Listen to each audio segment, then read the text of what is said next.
The year was 2009. A cinematic masterpiece was created that I would come to know as Hannah Montana, the movie.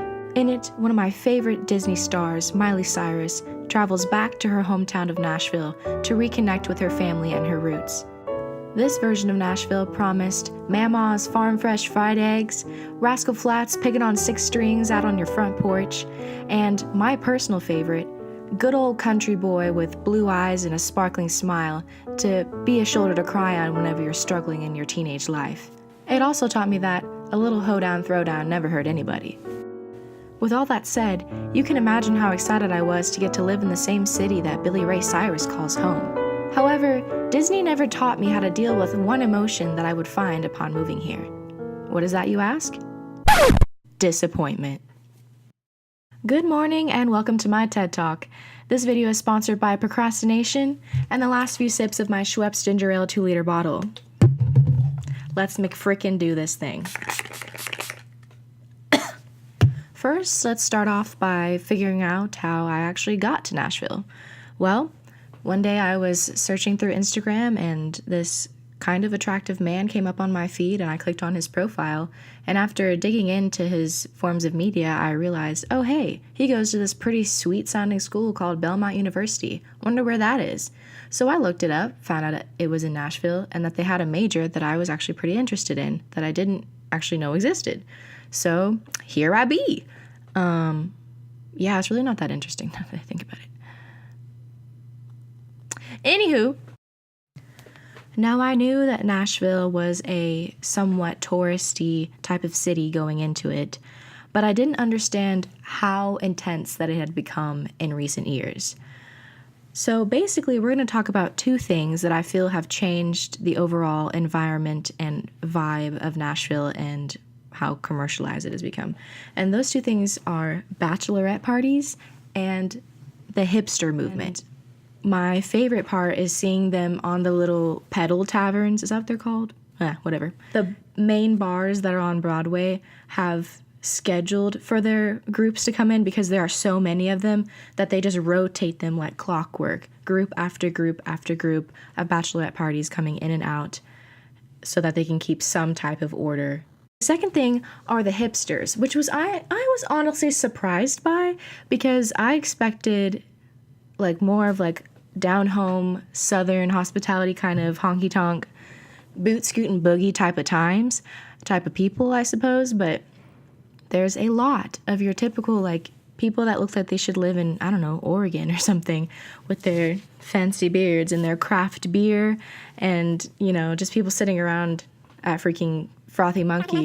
Talking about this underground band they saw at a venue last night and like how they're so good but they just deserve a big break and like Another one of my favorite things is how a lot of people that come here are coming for like the country western experience but are more interested in going to the Luke frickin' Bryan restaurant / bar as if he's like the pinnacle of country music, which makes me so sad. Like, okay, Luke Bryan, really, like there's in his bar / restaurant, there's a sign, you know, over the bar that says huntin', fishin', lovin' every day, which is a lyric for one of his most popular songs. Honestly, Luke Bryan, the only thing that he's hunting for is his next paycheck, and he's fishing for compliments and loving the success that he gets off of having almost no talent at all. That's the tea. Sorry. Another thing about Nashville that was a bit of a shock to me, not really a shock, but just kind of like, why does this exist, is how expensive everything is. I felt like this was still pretty much a small town vibe, like southern environment, that it would be somewhat moderately priced, depending on the area that you're at. I mean, unless you're at a 5-star restaurant, like I understand that being expensive, but I don't understand these prices. Like, even just a little coffee shop on the corner, how are you going to charge me $11 for an everything bagel? Like, are you kidding me? No, I don't think so. And parking. Parking's another issue. I guess that is what happens when you live in an area that has high demand for real estate, so there's really not a whole lot of space for a decent parking lot that isn't going to charge you. But it's still very inconvenient. And then I guess that's why people Uber and Lyft everywhere, because, I mean, what else are you supposed to do? besides paying $12 to park somewhere when you're probably only going to be there for an hour. Also, I want to talk about the real estate problem. I looked up on Zillow a house that seems a pretty standard size, 4-bedroom, 3-bath, standard house for a growing family. And the house that I found is this one. It's on Woodmont, which is not very far from campus. And it is 4 bedrooms, 3 baths, 2,250 square feet. Decent sized house, not huge, but not too small. And it's $499,000. $499,000. My jaw dropped. So then I wanted to compare it to a house in my hometown to just see how much more house you could get for that kind of coin. So the house I found is this one right here. Pretty nice house. 5 bedrooms, 4 baths, 4,078 square feet. So pretty much almost double the size. For only $429,500, which is still under the price of the smaller house. I don't understand. I will never understand. I don't know what makes the prices here so high, except for the fact that people think that this is a destination city that they want to go and freaking party it up at. I don't know, man. What the heck? I'm gonna buy me a house somewhere that's bougie as heck, but way cheaper than a tiny little shack that you could get in Nashville. Now, on the question of is Nashville the it city, my opinion is, well, if you're considering it meaning that they are growing with, new businesses and more people coming and tourism and overall success of, more commercialized stuff, then yeah, Nashville's the it city, as they've made leaps and bounds since, back in the Dizzy when they were just a good old honky-tonk type of town.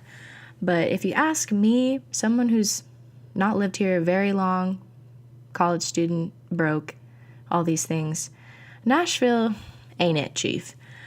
Now, I appreciate it for some of its qualities, as there are a lot of talented people that live here and really unique business ideas, and the people are generally pretty nice, but I see Nashville heading rapidly in a direction of a tourist town, and that's not always the best thing.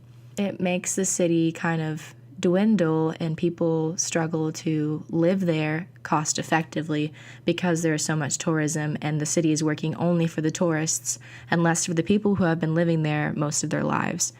That's just kind of sad. So, yeah, that's all I have to say. I might write a little song about this. Here we go. The lonesome Nashville sun was setting low, and in the rearview mirror I watched her fall. I can still smell the vomit in her golden hair. I close my eyes for a moment, but it's still there. The Bachelorette parties are haunting me tonight, like the girls that fill the bathroom line. Its memory fills my mind. Where did I go wrong? Did I wait too long? Where is my Uber ride? The Bachelorette parties are haunting me tonight.